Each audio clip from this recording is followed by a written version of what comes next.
என்னம்மா நீங்க முகூர்த்த நேரத்துல சீதாவை இப்படி மனக்கோலத்தோட அனுப்பியிருக்கீங்க? எங்க உங்க வீட்ல எல்லாருமே இப்படிதான் இருப்பீங்களா? ஒரு சின்ன விஷயத்துக்கு போய் இவ்வளவு பெருசுபடுத்துறீங்க? எதுப்பா சின்ன விஷயம்? என் பொண்ணை எனக்கு தெரியாம நீங்க கல்யாணம் பண்ணிருக்கீங்க. இது சின்ன விஷயமா? இது தப்புன்னு உங்களுக்கு தோணலையா? சீதா மேலயும் தப்பு இருக்கு. நான் அவளுக்காக பேசவும் முடியாது.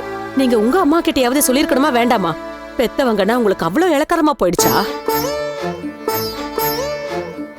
ஆண்டி, எனக்குன்னு இருக்கிறது எங்க அம்மா மட்டும்தான். ஆனா அவங்க கிட்ட கூட சொல்லாம சீதாவை ரெஜிஸ்டர் மேரேஜ் பண்ணிருக்கேன்னா நான் அவளை அந்த அளவுக்கு விரும்புறேன்.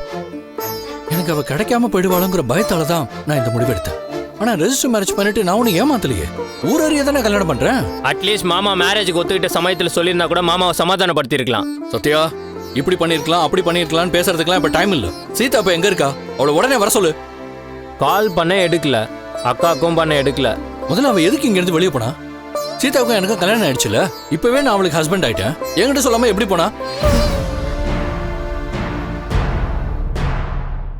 ஏன் தம்பி, இன்னும் ஊரறிய உங்களுக்கு கல்யாணமே நடக்கல, அதுக்குள்ள சீதா சொல்லாம போயிட்டான்னு இவ்ளோ கோவப்படுறீங்களே?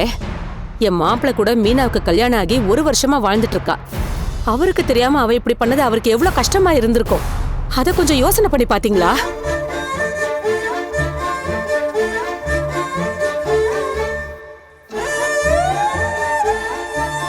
அது அவங்க பர்சனல் ஆண்டி.